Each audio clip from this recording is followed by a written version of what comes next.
The Battle of Stamford Bridge stands as one of the most dramatic clashes in the story of England. A moment when the Viking Age died, not with a whimper, but with a catastrophic, blood-soaked roar. In 1066, 300 Viking invasion ships landed in northern England. After meeting the English in battle, only 24 ships were needed to ferry the Viking survivors home. This is the story of the battle that ended the last Viking invasion of England.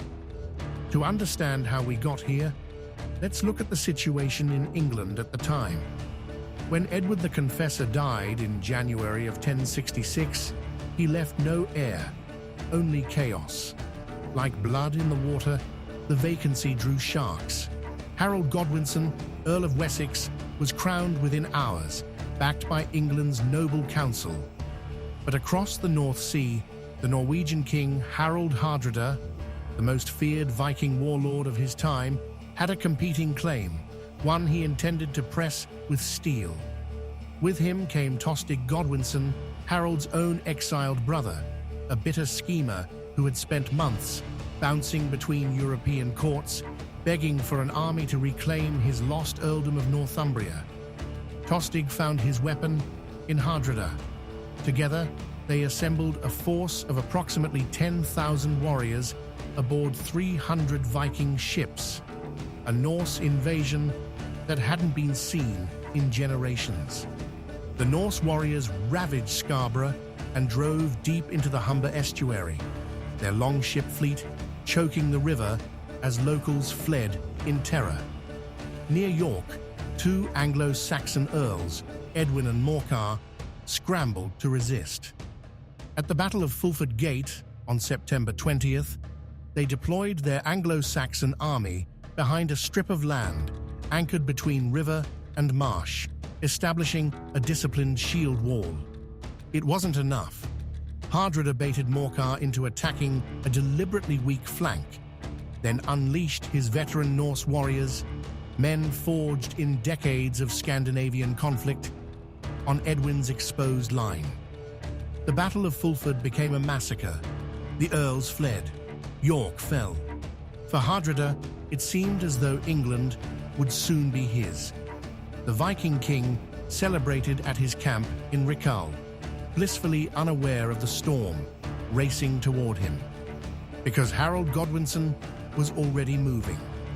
The English king had been watching the southern coast for a Norman conquest that never came, as William of Normandy's fleet was pinned in port by bad weather.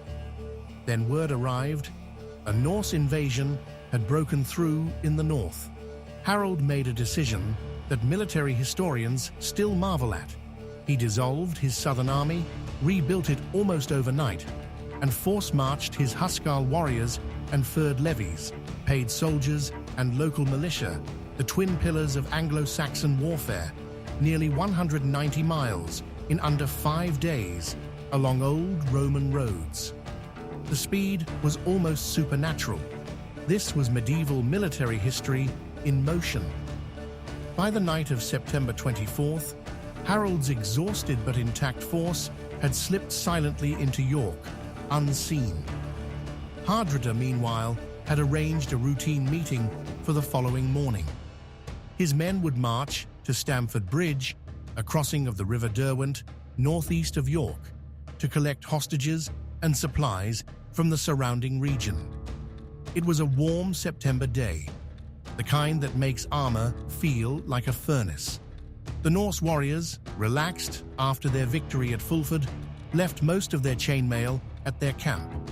Shields, spears, and axes would be more than enough to manage a hostage handover. They were wrong.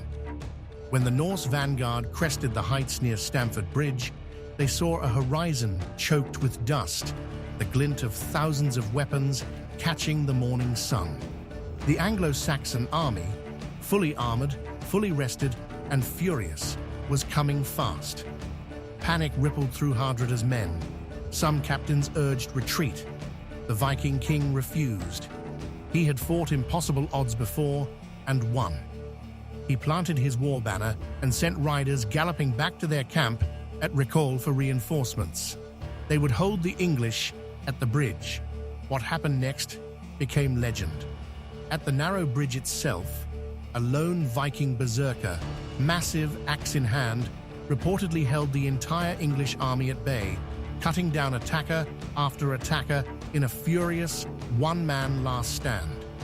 Medieval battle accounts claim he killed 40 men before an English soldier floated beneath the bridge in a barrel and drove a spear upward through the planking. Whether or not this happened as chronicled, the crossing opened. Harold's army poured through. On the eastern bank, Hardrada had managed to form his men into a wide shield wall along a low rise, a deployment designed to blunt medieval cavalry tactics and channel English aggression. The formation held initially. It was Viking warfare at its best: locked shields, planted spears, arrows raining down on anyone who advanced. Harold's cavalry probed and bled. Then, fatally, Norse discipline cracked. Sections of the shield wall broke as overconfident warriors surged forward to chase retreating English horsemen. Harold had expected exactly this. His infantry surged into the gaps while cavalry wheeled around both flanks, enveloping the Norse formation from every side. A masterclass in medieval battle tactics that exploited a single moment of enemy overconfidence. In the middle of it all, Harold Hardrada fought like something out of a legend. Armorless, wielding weapons in both hands, he cut through the English ranks in a fury that stunned even his enemies. The sagas called him the greatest warrior of the age, but an English arrow found his throat, and the Viking king fell dead. Few moments in the Dark Ages carry such weight. The death of a giant, a legend, a man who had never once in 30 years of war accepted the possibility of defeat. The battlefield fell briefly, unnaturally silent. The end of England's Viking Age arrived not in slow decline, but in one precise, terrible instant. Tostig Godwinson assumed command of the shattered Norse remnant and refused Harold's offer of quarter. Too proud, too committed, too consumed by rage at his brother, he died minutes later.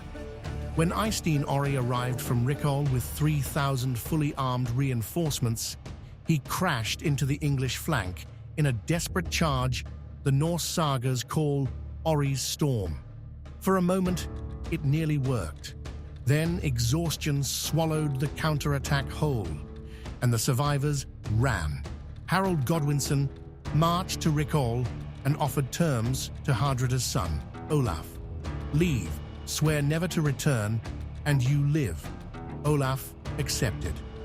Of the 300 Viking ships that had crossed the North Sea to conquer England, only 24 were needed to carry the survivors home. The Battle of Stamford Bridge wasn't just an application of clever battle tactics. It was one of the greatest military victories in medieval English history, where an exhausted, outnumbered English army destroyed the most fearsome Norse invasion force in living memory through speed, deception, and iron discipline. But Harold Godwinson had no time to celebrate. 3 days after Stamford Bridge, word arrived from the south. William of Normandy had landed at Pevensey Bay. The man who had just saved England from the north now faced annihilation from the south, his army exhausted, his ranks thinned, his horses spent. He had just ended Viking rule in England, and now had to turn his battered army around and march 270 miles back, the way he came, toward a battle that would change everything. For the Norman conquest was coming, and England would never be the same again.